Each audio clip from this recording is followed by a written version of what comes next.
Assalamualaikum warahmatullahi wabarakatuh. Shalom, Om Swastiastu, Namo Buddhaya, Salam Kebajikan. Perkenalkan, kami dari kelompok 16 dalam mata kuliah Surveillance Kesehatan Masyarakat, Program Studi Kesehatan Masyarakat Universitas Lambung Mangkurat. Di sini kami akan menjelaskan mengenai tahapan terkait surveillance kolesterol. Namun, sebelum kami menjelaskan, izinkan kami untuk memperkenalkan diri kami masing-masing. Perkenalkan, nama saya Rina Arini dengan NIM 1910912220037. Perkenalkan, saya Siti Habibah Maulidia dengan NIM 1910912220006. Perkenalkan, nama saya Romi Azria Nugroho dengan NIM 191231016 dari angkatan 2019. Perkenalkan, nama saya Rizka Ramadhania, NIM 1710912320663. Perkenalkan, nama saya Sekar Sarya Ayu Ningtyas dengan NIM 1910912320008. Apa itu surveillance? Menurut Kementerian Kesehatan Republik Indonesia, surveillance merupakan suatu rangkaian kegiatan yang dilakukan secara terus-menerus, mulai dari pengumpulan data, pengolahan, analisis, interpretasi data hingga menjadi informasi. Selanjutnya, informasi tersebut disebarluaskan kepada pihak yang membutuhkan dan diharapkan dilakukannya suatu aksi atau intervensi terhadap masalah kesehatan. Dengan dilakukannya intervensi atau aksi yang tepat, diharapkan adanya perbaikan pada kejadian penyakit atau permasalahan kesehatan yang dipantau maupun cakupan program yang dikumpulkan oleh surveillance tersebut. Selanjutnya, apa itu kolesterol? Lagi-lagi menurut Kementerian Kesehatan Republik Indonesia, kolesterol merupakan senyawa lemak yang diproduksi oleh berbagai sel dalam tubuh, dan sekitar seperempat kolesterol yang dihasilkan dalam tubuh diproduksi oleh sel-sel hati. Tingkat kolesterol yang tinggi dapat menyebabkan resiko terjadinya penyakit stroke, jantung, dan buruknya sirkulasi darah.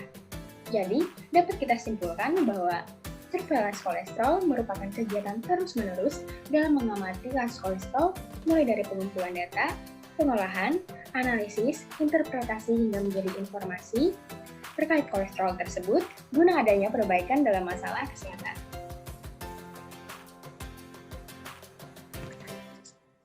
Pada dasarnya, kolesterol merupakan salah satu faktor risiko penyakit tidak menular atau yang biasa disingkat dengan PTM.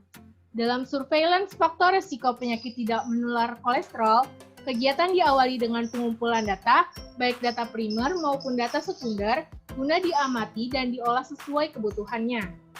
Contohnya adalah data Riskesdas pada tahun 2016 menunjukkan presentase pengunjung Posbindu PTM dan Puskesmas dengan kolesterol tinggi di Kalimantan Selatan sebesar 24,8%. Sementara secara keseluruhan di Indonesia mencapai 42%.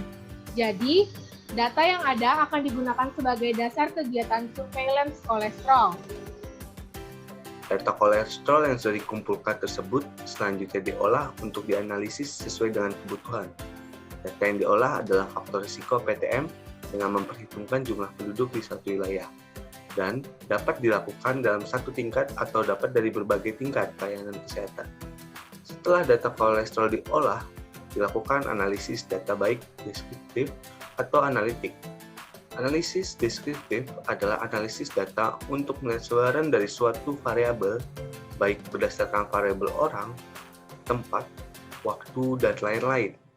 Analisis analitik merupakan analisis lanjut yang dilakukan untuk membuktikan suatu hipotesis yang dikembangkan dengan menggunakan uji statistik tertentu.